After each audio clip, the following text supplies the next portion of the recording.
Bom dia a todo mundo, mais uma conversa com a presidente e uma semana muito gostosa, muito boa, né, gente? Números muito bons porque quando a gente fala um cidadão médio, né, as pessoas se preocupam muito o quê? Com a grana no bolso, com a coisa um pouquinho mais confortável, com a economia indo bem, porque isso se reflete na vida cotidiana, na vida, numa certa tranquilidade, uma certa calma, né? E a Fundação Getúlio Vargas soltou agora recentemente 2 índices muito interessantes. Um era o índice de confiança do consumidor e outro índice de satisfação sobre a situação da economia. Os 2 índices melhoraram muito, presidente, muito. Um é mais 2,5 pontos, quer dizer, é o melhor desde janeiro de 2019, o outro é o melhor desde outubro de 2014. Quer dizer, as pessoas estão com mais confiança e as pessoas estão com mais satisfação em relação à economia. E o senhor? Confiança e satisfação? Com a minha cara. Eu tô com muita confiança, Shoa, porque quando a gente acredita naquilo que a gente faz e quando a gente tem ideia, sabe, bastante firme daquilo que vai acontecer no final, eu sou um cara otimista, porque eu lembro que em 2009, quando o pessoal da ONU fez pesquisa sobre o povo que tinha mais confiança, era o povo brasileiro que mais confiava no futuro do seu país. Era um povo mais animado, mais com perspectiva no futuro. E eu acho que quando o povo percebe que a economia está funcionando, os empregos começam a aparecer, o salário começa a aumentar, a inflação começa a cair, as pessoas começam a perceber que as coisas estão melhorando para ele, individualmente. E, ao mesmo tempo, ele percebe que se está melhorando para ele, está melhorando para o seu vizinho.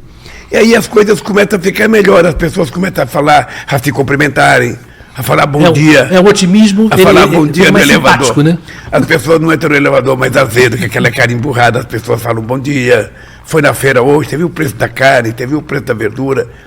E é assim que a gente vai construir esse país mais democrático, mais inclusivo, muito mais participativo. Eu tô feliz e vou te dizer uma coisa, Uchoa, as pessoas vão se surpreender com o Brasil. O FMI ele vai errar todas as afirmações do FMI sobre PIB, não vai dar certo. Porque o Brasil vai crescer e vai crescer de forma sólida, vai crescer de forma confiável e mais importante do que só crescer. Nós vamos fazer uma coisa, sabe, de crescimento distributivo. Vai crescendo e vai distribuindo, vai crescendo e vai distribuindo para que a vida das pessoas cresçam de acordo com o crescimento do país. É isso que interessa ao povo brasileiro e é isso que vai acontecer. E não é um milagre, não. É determinação de que as coisas começam a circular no meio do povo. Quando o dinheiro começa a rodar no meio do povo, quando as pessoas começam a ter um trocadinho no bolso, quando as pessoas... Você veja um negócio, nós já temos quase 80% das categorias organizadas que fizeram acordo acima da inflação. No tempo anterior, era 75% abaixo da inflação. Significa que é um pouquinho mais de dinheiro na mão das pessoas. Isso vai acontecer sem muita pressa. Eu não sei se você está lembrado... Eu sempre uso o exemplo do pé de jabuticaba. Quando você planta uma jabuticaba, não adianta você ficar embaixo querendo que o fruto aconteça no dia seguinte. Não, você tem que regar, tem que colocar fertilizante e quando passar um certo tempo, você vai colher a jabuticaba. Nós vamos colher muita coisa nesse país porque nós plantamos corretamente, estamos adubando corretamente e o dinheiro vai circular na mão de milhões e milhões de brasileiros. E os números não são simplesmente opiniões de instituições aqui no Brasil, né? Porque a FMI fez também divulgou também um número de que o crescimento de 30 países, né, o principal que ia crescer mais era o Brasil, era 2,1, os Estados Unidos era 1,8, e a gente crescendo muito. A agência Fitch também melhorou o rating do Brasil, quer dizer, são coisas lá de fora, julgando o que está acontecendo aqui, né? Mostra que mesmo esse olhar, ainda que o senhor seja mais otimista do que eles, mas esse olhar lá de fora também é importante para investidores, etc. Eu sou mais otimista.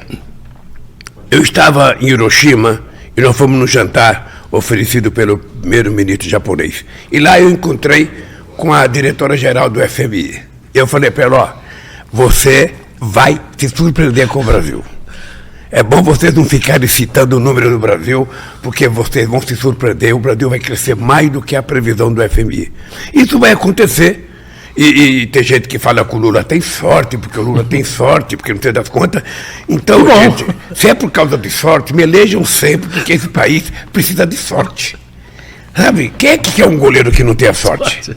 Quem que é um centroavante que não tem a sorte? Não, todo mundo tem que ter sorte. E quem tem sorte é o povo brasileiro de ter escolhido certo a democracia para governar esse país. Porque, para mim, a inclusão social é a mola mestra, é a coisa crucial para o desenvolvimento do Brasil. Eu vou repetir uma frase para você nunca mais esquecer. Muito dinheiro na mão de poucos, como era antes, é concentração de riqueza. Pouco dinheiro na mão de muitos é distribuição de riqueza. Quando todos tiverem um pouquinho, a gente vai perceber que as coisas vão melhorar. Eu não vou falar Tiquinho, porque Tiquinho é o centroavante do Botafogo, que é o artilheiro. Que está com muita sorte. Eu não vou falar, ele está com muita sorte. Qualquer chute que ele dá entra no gol. Sabe? Então, eu acho que é isso, Show. Eu acho que nós estamos passando por um momento de autoestima recuperada. A gente percebe que o povo está recuperando a autoestima. Eu fui numa festa no Sindicato dos Metalúrgicos, sabe, uns 10 dias atrás. O ânimo do povo, a crença do povo, o otimismo do povo é muito grande.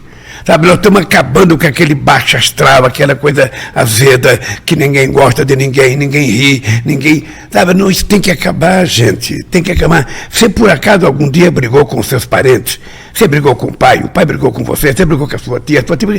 Recupera a amizade, vai lá, abraça e fala, gente, vamos junto, estamos junto, porque o Brasil vai dar certo. É esse país que nós queremos.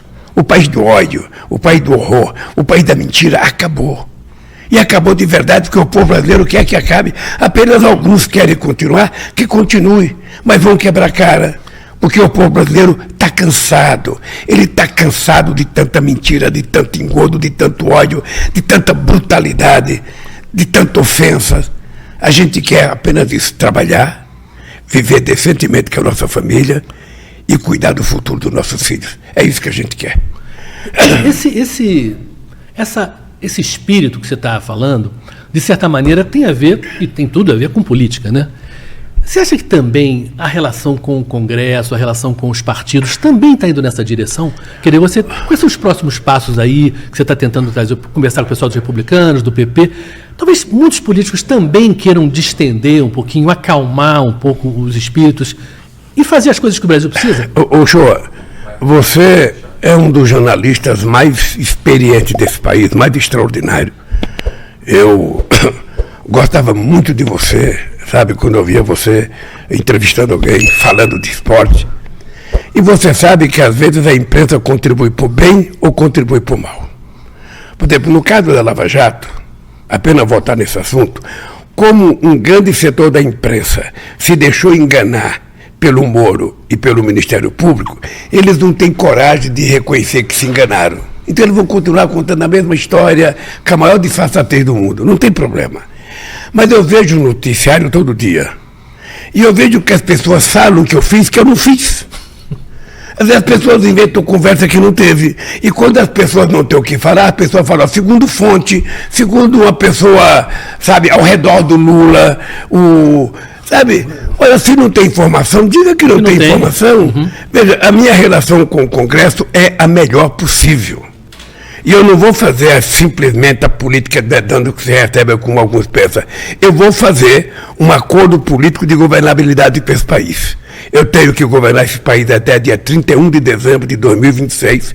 Eu quero entregar esse país pronto, esse país crescendo, o povo feliz, o povo ganhando mais, sabe, o povo mais otimista do que nunca, e eu tenho que compor as forças políticas que votem as coisas que nós queremos mandar para o Congresso, sabe, de interesse do Brasil. E eu não posso fazer relação com os democratas americanos, com os sociais-democratas alemães, tem que fazer com o Brasil. Então eu vou conversar com os partidos. E também eu não converso com o Centrão. O Centrão, para mim, é uma construção, sabe, teórica. O que existe são os partidos políticos. São pessoas e partidos. E eu vou conversar com os partidos, vou conversar com os presidentes do partido e vou tentar compor para que tenha tranquilidade nesse país. Eu estou convencido pelas conversas que eu tenho tido, inclusive com o presidente Lírio, com o presidente Pacheco, do Senado e da Câmara, de que as coisas vão ser votadas naturalmente de acordo com o tempo do Congresso Nacional. Não é de acordo com o meu tempo, é de acordo com o tempo dele. E a gente vai construir aquilo que o povo brasileiro precisa. Não é o Lula que precisa, não é o Haddad que precisa. O que nós estamos propondo são coisas que interessam ao povo brasileiro, ao povo que votou no PT, ao povo que votou contra o PT, ao povo que votou no fulano e que votou no Beltrano. É o povo brasileiro que está em conta, e por isso nós vamos fazer as coisas corretas, e por isso eu tenho certeza que o Congresso Nacional vai aprovar as coisas que nós mandarmos para lá, dentro daquilo que eles compreendem que seja certo ou errado. Sim. Não é o que nós mandamos que é sempre certo. A gente manda para discutir, e na discussão a gente encontra um denominador comum que atenda aos interesses desse país. O Congresso está voltando de recesso agora, né? Você tem assim, os próximos passos, assim, quer dizer, porque não tem uma data fixa de quando você quer realmente esse acordo, de certa maneira. Quais são os próximos passos? Eu tenho consciência que eu tenho que, agora que voltaram de férias, chamar os partidos outra vez para conversar e tentar estabelecer uma definição daquilo que eu quero propor aos partidos. Uhum. É importante saber que no acordo político, no regime presidencialista, é o presidente que propõe, não é o presidente que recebe a proposta. Então, eu vou ver, eu vou conversar com os partidos e aí eu vou fazer as mudanças que eu tenho que fazer. As pessoas já estão preocupadas com a sucessão do Procurador-Geral da República, já estão preocupadas com outro membro da Suprema Corte. Essa é uma coisa que é uma naturalidade. Ninguém nesse país, ninguém tem mais experiência de escolher procurador do que eu. Porque já escolhi 3. Sabe? Então, eu vou escolher no momento certo, na hora certa. Eu vou conversar com muita gente, vou ouvir muita gente, sabe? Vou atrás de informações de pessoas que eu penso, sabe? Vou discutir se é homem, se é mulher, se é negro, se é branco. Tudo isso é um problema meu, que está dentro da minha cabeça. E quando eu tiver um nome, eu indico. É simples assim, sem ficar aquela aposta, vai escolher amanhã, vai escolher depois, é fulano, é Beltrano. Ninguém tem que ficar tentando adivinhar. Eu vou escolher a pessoa que eu achar que é a melhor para os interesses do Brasil. Se der errado, paciência, mas eu vou tentar escolher o melhor. E quero conversar com muita gente, ouvir muita gente, porque eu acho que as pessoas precisam aprender a fazer bem para esse país. A gente não pode deixar de falar o seguinte: eu sempre fui uma pessoa, eu sempre tive o mais profundo respeito pelo Ministério Público. Era uma das instituições que eu idolatrava nesse país. Depois dessa quadrilha que o Dallagnol montou, eu perdi muita confiança. Eu perdi porque é um bando de aloprados, ou seja, que acharam que poderiam tomar o poder, estava atacando todo mundo ao mesmo tempo, atacando o governo, atacando o Poder Executivo, atacando o Legislativo, atacando a Suprema Corte, atacando todo mundo. As empresas. Eles fizeram a sociedade brasileira refém durante muito tempo. Então, obviamente, que eu vou escolher com mais critério, com mais pente fino, para não cometer um erro. Eu não quero escolher alguém que seja amigo do Lula. Eu quero escolher alguém que seja amigo desse país. Alguém que goste do Brasil. Alguém que não faça denúncia falsa. Alguém que não levante falso sobre o outro. Porque quem denuncia uma denúncia falsa e depois não prova, deveria pagar as custas do processo. Porque assim a gente consegue fazer as pessoas serem mais honestas e decentes nas suas decisões. A gente viu recentemente, não só aqui, como você está citando, Lava Jato em diante, a maneira como foi feita, mas em outros países também, o abuso da lei, né, do aparelho do judiciário para perseguir, né, para atacar pessoas com esse verniz da lei por trás e de justiça, quando na verdade era uma decisão política. Eu acho que mais grave do que a própria lei foi o fato de que a sociedade brasileira, ou uma grande parcela dela, foi cooptada pela mentira. Ou seja, se estabeleceu uma espécie de pacto que convenceu as quadrilhas, seja do Ministério Público, seja o juiz Moro, eles convenceram a sociedade de que tal coisa era verdade. E a sociedade embarcou através dos meios de comunicação. Era uma coisa unânime. Ou seja, você não tinha pessoas que tinham coragem de resistir. Tinha pessoas que eram tão importantes nesse país e viraram pó. Muitas empresas importantes se destruiu. Ou seja, você poderia punir a empresa. O diretor, mas punir o diretor da empresa, mas não punir a empresa. Você causar quase 4 milhões de desemprego nesse país, você quase que aniquilar a indústria de engenharia desse país, a indústria de óleo e gás, em benefício de quem? Não foi do povo brasileiro. Não foi do povo. O resultado disso foi o maluco beleza que governou esse país durante 4 anos. O resultado disso foi o fascismo nesse país. Então, é importante dizer isso, porque é preciso recuperar a democracia. A democracia é a coisa mais importante na história, sabe, da humanidade. Porque a democracia, ela pressupõe que você tem direito de fazer o debate, você tem direito de informação, direito de opinião, e aí vai ter uma decisão. Na hora que tiver a decisão, todos acatam aquela decisão que foi votada pela maioria. É assim, eu digo sempre o seguinte, a gente quando quiser comparar a democracia, você está em casa assistindo a gente e você fala, mas eu não entendo esse negócio de democracia. Democracia é o que acontece na sua casa. Quando você casa e você tem filhos, você começa a exercitar a democracia. Você tem que fazer concessão para sua mulher todo dia e ela tem que fazer concessão para você. Você tem que fazer para os seus filhos, ele tem que fazer para você. Porque se não houver essa cumplicidade, a família se destrói. A democracia é isso. Se não houver respeito às instituições, se não houver concessões entre as partes que governam o país, entre Estado, município e governo, o país se autodestrói. Então é importante apenas ter em conta, a democracia é extremamente importante, porque nela a sociedade pode participar, nela a sociedade pode falar mal, nela a sociedade pode dar sua opinião, coisa que no regime autoritário ela não pode dar. Uhum. O senhor está falando sobre as empresas, e a questão do desemprego, né, também é outra boa notícia, né? Caiu 0,8%, em 8%, 1.400.000 pessoas se empregaram nesse último trimestre.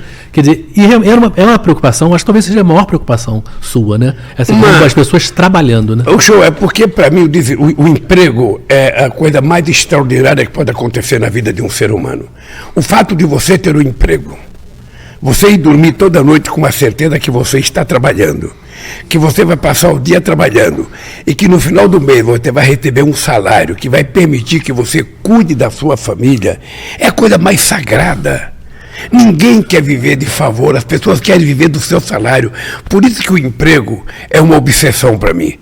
Sabe, o emprego é uma obsessão porque eu sei o que é emprego, já fiquei uma vez 1 ano e meio parado, saí todo dia de manhã, 5 horas para procurar emprego, voltava de tarde, cansado, sem, sabe, o emprego. Então o emprego é uma coisa muito importante e eu quero te dizer que é minha obsessão. A minha obsessão é garantir que todo mundo tem o direito de trabalhar. Como é gostoso a gente levantar de manhã sabendo que a gente tem um emprego. É muito bom. É uma coisa extraordinária e é por isso que eu estou feliz com esse número. Ainda é alto, ainda é alto, mas a gente vai reduzir, vai gerar mais emprego, vai gerar mais salário, vai gerar mais emprego e assim o país vai voltar a sorrir. Um setor que é muito rápido, porque uma das preocupações do senhor é a industrialização, né? A gente voltar a criar indústrias, criar emprego.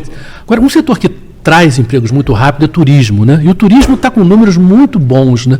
A gente rendeu o turismo internacional que veio para o Brasil 15 bilhões nesse primeiro semestre, números de antes de 2019, que a recuperação foi muito boa. Claro que você trocou o ministro agora, mas estou falando em relação ao Embratur, né? Que o trabalho do Marcelo Freixo, etc. A coisa está indo muito bem, e é um emprego muito rápido, né? Que você tem um restaurante, tem muito freguês, você tem que contratar alguém para mais garçom, mais gente na cozinha. O turismo é uma preocupação também do senhor de tentar transformar o Brasil, porque lá atrás, Copa do Mundo, Olimpíada, que foram, né, eventos que foram conseguidos no seu governo, alavancou, de certa maneira, a imagem do Brasil, mas a gente não colheu tanto, né? Mas deixa eu te falar uma coisa. O Brasil, quando nós criamos o Ministério do Turismo, que foi o companheiro Valfrido do Marziguias, do primeiro-ministro, foi uma coisa muito importante, porque nós construímos um plano nacional do turismo que está sendo recuperado agora, um novo plano, pelo nosso ministro. Olha, o que acontece de fato é o seguinte, nós temos um grande turismo interno quando a economia está bem. Sabe, é muito gaúcho, é muito catarinense, é muito paulista viajando para o Nordeste, é muito nordestino viajando para o Sul, é muita gente viajando para o Norte, é muita gente do Norte viajando para cá. Existe um turismo interno muito grande. O que nós precisamos é discutir como baratear o preço da passagem de avião para o povo viajar. Porque está muito caro para viajar. Às vezes, para ir daqui, para ir de Brasília até São Paulo é mais caro do que daqui para Miami. Não é possível. Então, nós precisamos encontrar uma saída para reduzir os preços da passagem. A segunda coisa, para a gente atrair turista de fora, é a gente fazer divulgação do Brasil lá fora. Sabe, é preciso fazer propaganda das coisas bonitas, das coisas boas que o Brasil tem. Eu, uma vez, estava em Joanesburgo e estava assistindo um canal de televisão do Brasil, não vou dizer qual. Tá? E estava passando um programa que só tinha morte. Era bandido matando bandido, a coisa, eu falei, quem é que vai?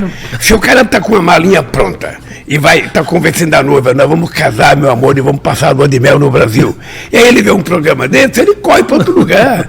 Então é o seguinte, as coisas ruins são verdade, elas acontecem também. Sim, mas não sei só isso. É né? importante, se a gente quiser atrair turismo, a gente não vai atrair dizendo que tem violência, que tem muita isso, que tem muito aquilo.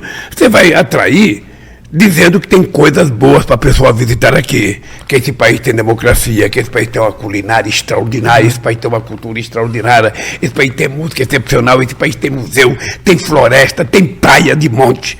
Nós temos que dizer isso para convencer as pessoas a virem para cá e criar infraestrutura. Sabe? Nós vamos tentar estabelecer uma política de melhorar a infraestrutura do turismo, tanto interno quanto, sabe, externo, para convencer o pessoal a vir para cá.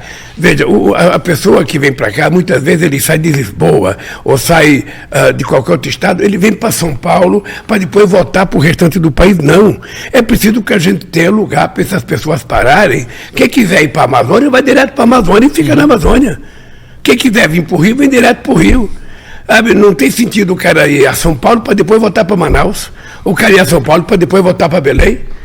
Não tem sentido. Então, nós precisamos ter em conta o seguinte, uma parte do sucesso do turismo depende da nossa responsabilidade enquanto governo, enquanto empresário do setor. É preciso ter uma rede hoteleira de qualidade, é preciso melhorar naquilo que for possível. Formação das pessoas. Porque o cara que faz turismo, ele quer um pouco de conforto. Claro. Você vê ele andando assim no avião de bermuda, todo cheio de mochila, mas ele não é um Zé Ninguém, ele quer ser tratado com respeito, ele quer ter um lugar para dormir decente, ele quer ter uma comida decente. O Shoa, é que as pessoas não sabem a riqueza da culinária desse país. Se você for a um estado como o Pará, a riqueza culinária do Pará é de uma exuberância. Pega Minas Gerais. Pega a culinária de Minas Gerais, pega a culinária da Bahia. São estados que dão um exemplo ao mundo da diversidade, sabe, da qualidade da comida, da gostosura da comida. Eu, se pudesse um dia, eu esperava todo cara que desce no aeroporto dava um torresminho. Sabe aquele torresmo de barriga? Aquele que tem um pouquinho de carne. Sabe? Então, eu daria para o cara nunca mais querer sair do Brasil.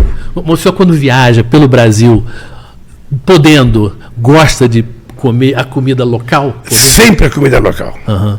Veja, porque quando você viaja, você experimenta a comida local, senão você não conhece o país. Uhum. Então você não conhece o país.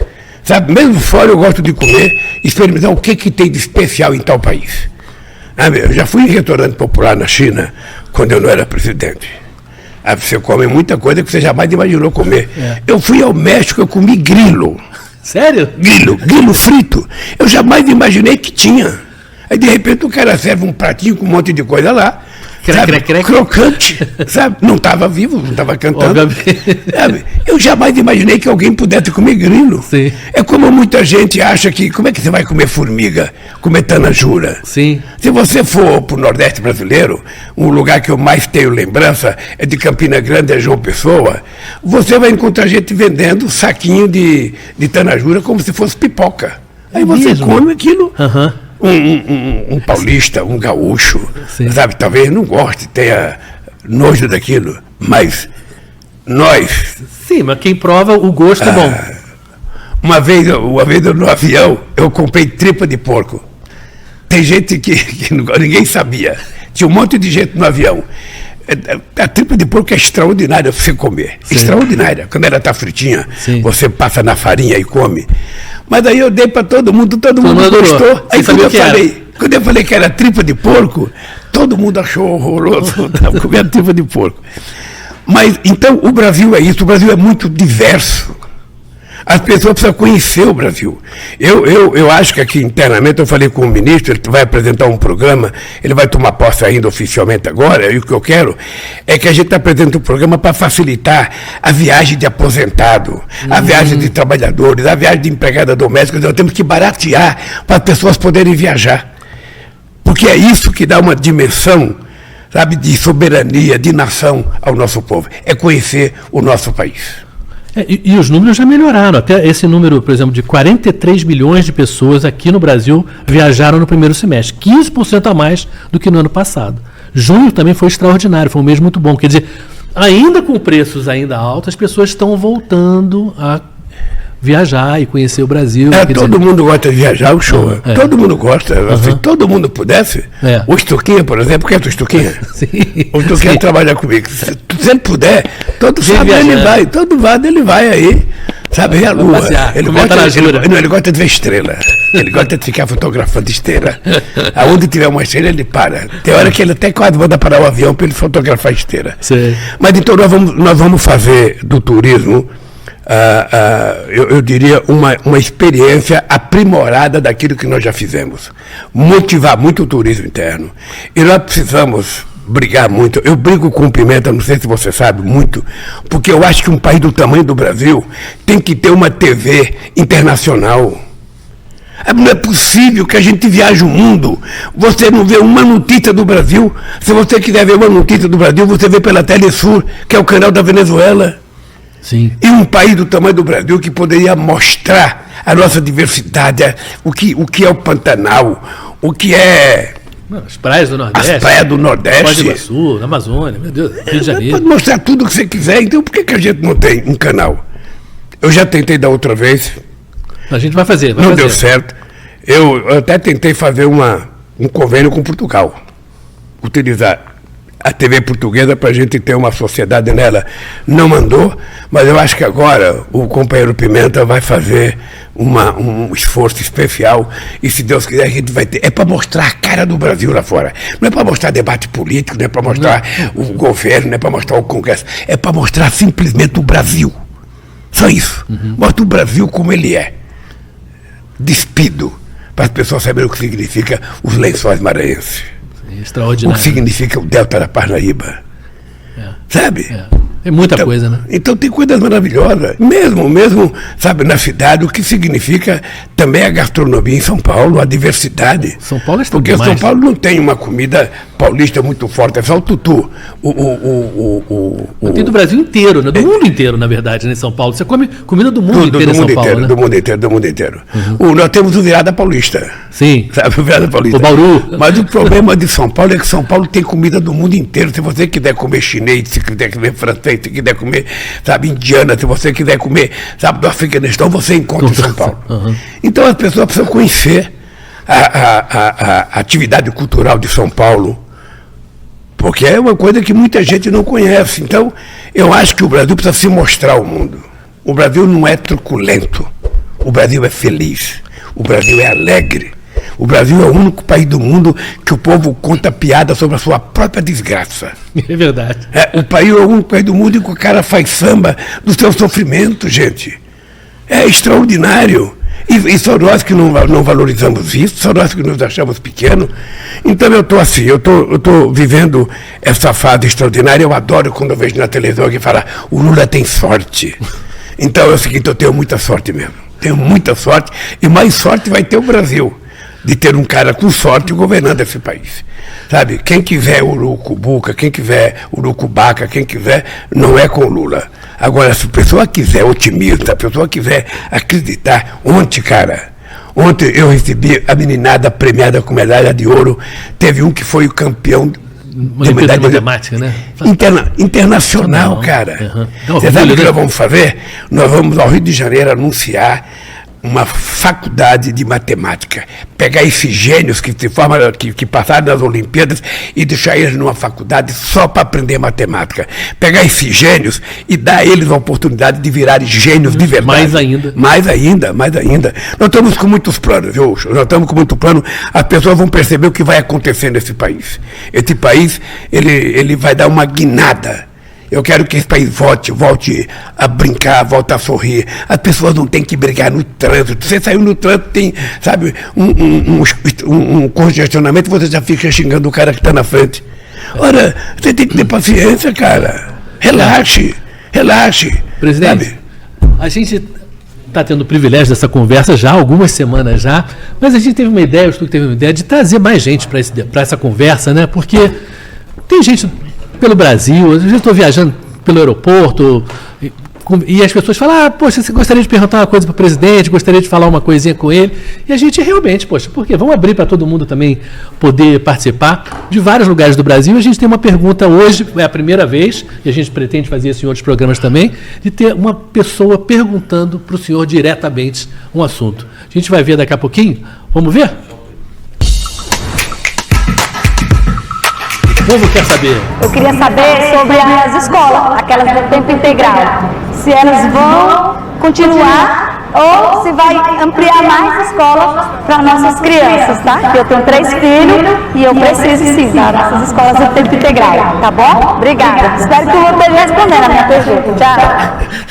Olha, é assim que deve ser o povo. Olha a cara. Olha a alegria.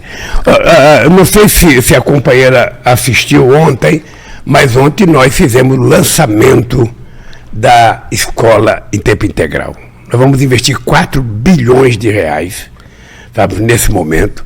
Vamos tentar fazer com que 25% das escolas sejam, sabe, de tempo integral. Vamos fazer parceria com os governadores e com os prefeitos, porque se a criança ficar o tempo inteiro dentro da escola, ela não só vai aprender as matérias, sabe, mas ela vai também praticar esporte, ela vai ter acesso à cultura, vai ter acesso à prática de esporte, a nadar, alguma coisa. Precisamos criar condições das crianças irem para a escola de forma prazerosa. Eu não sei se você, quando era criança, você ia para a escola de boa vontade ou de má vontade.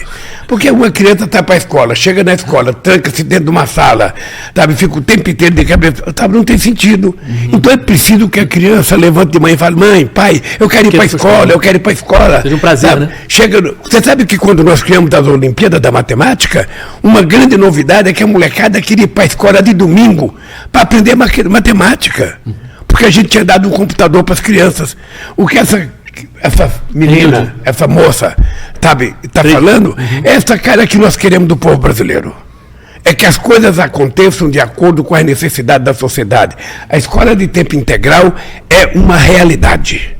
É uma realidade. Ela pode ter certeza que ela veio para ficar e nós vamos fazer muitas escolas nesses próximos 3 anos, inaugurar a escola de tempo integral. Algumas escolas terão que ser reformuladas, outras terão que ser totalmente mudadas, porque nós queremos que a escola seja um encontro com a felicidade para uma criança. E uma tranquilidade para os pais, para a mãe e para o pai, que podem trabalhar também sabendo que o filho está lá na escola, está aprendendo, está se divertindo, está com os amigos, está com as professoras. A valorização dos professores é muito importante também. É muito importante. Acho que vocês, eu não sei se eu não ouvi, mas vocês colocaram o nome dessa moça. Renilde. Renilde. Viu, Renilde?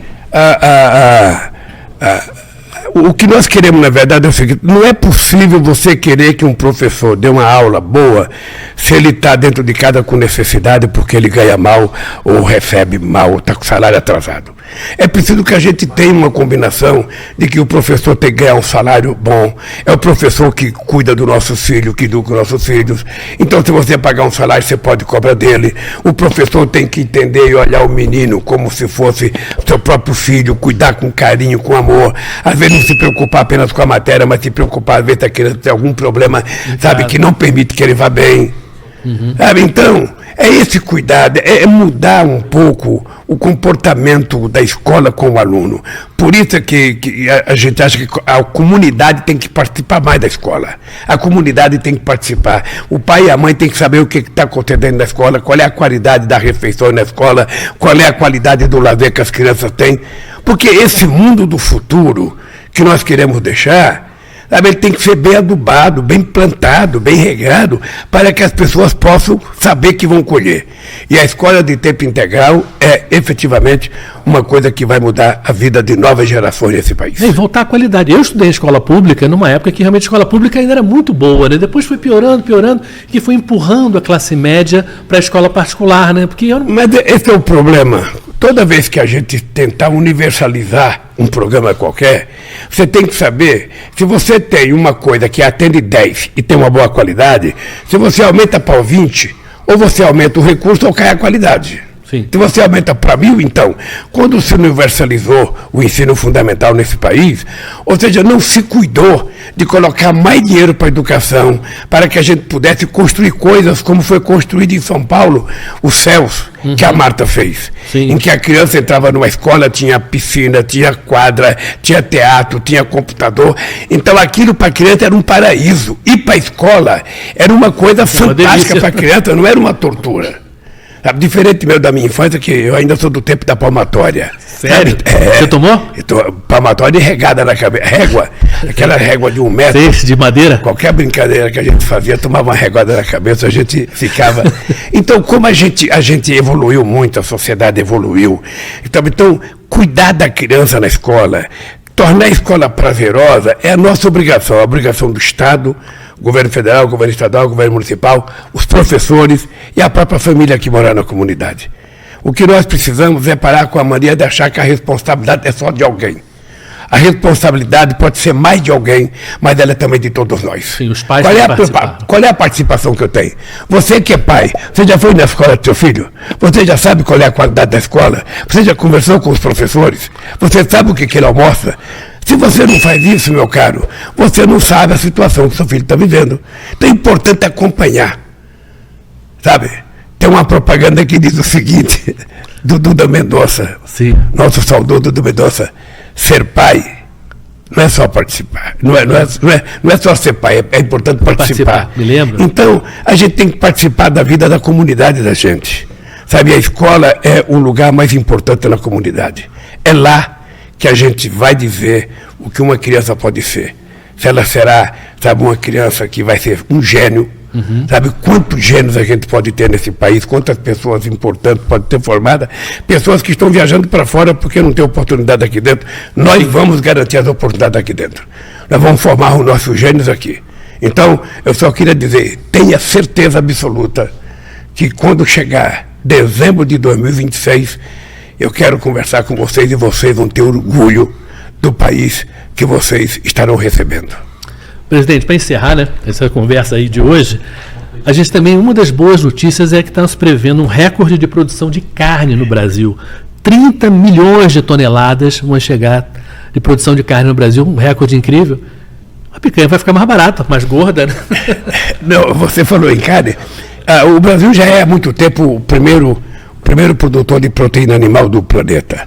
Mas eu queria tocar num outro assunto que não é carne, eu queria falar do IBGE. Ah, sim.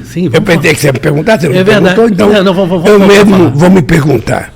Mas primeiro é o seguinte, não é aceitável, sabe, as pessoas tentarem criar uma imagem negativa de uma pessoa da qualificação do Márcio Postman. O Márcio Postman é um dos grandes intelectuais desse país. É um rapaz extremamente preparado, sabe?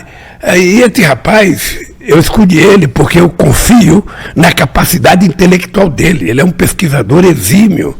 Agora, algumas pessoas que possivelmente, sabe, queriam ir para lá, ficam colocando dúvidas sobre a idoneidade do Márcio Postman. Eu queria dizer ao povo brasileiro que o Márcio Postman, se tiver 10 pessoas da mais alta 100% idônea nesse país, um é o Márcio Postman. Queria só dizer isso. E dizer o seguinte, a Simone Tebet sabe que o Márcio Postman é o meu escolhido há muito tempo atrás, e com toda clareza ela ponderou que era importante terminar o censo, fez o censo, terminou o censo, agora o Márcio Postman vai tomar posse como, sabe, presidente, como diretor do IBGE. É só isso. Mas os fascistas estão dizendo, mas ele vai manipular dado a favor do governo. Eu vou falar uma coisa para vocês, gente. Quem tem uma história nesse país, como a que vocês me ajudaram a construir, não vai precisar de manipular dado para poder fazer as coisas nesse país. Quanto mais verdadeiros forem os dados, melhor para quem governa. Quem gosta de dados mentirosos, caiu fora. Quem gosta de mentira, caiu fora.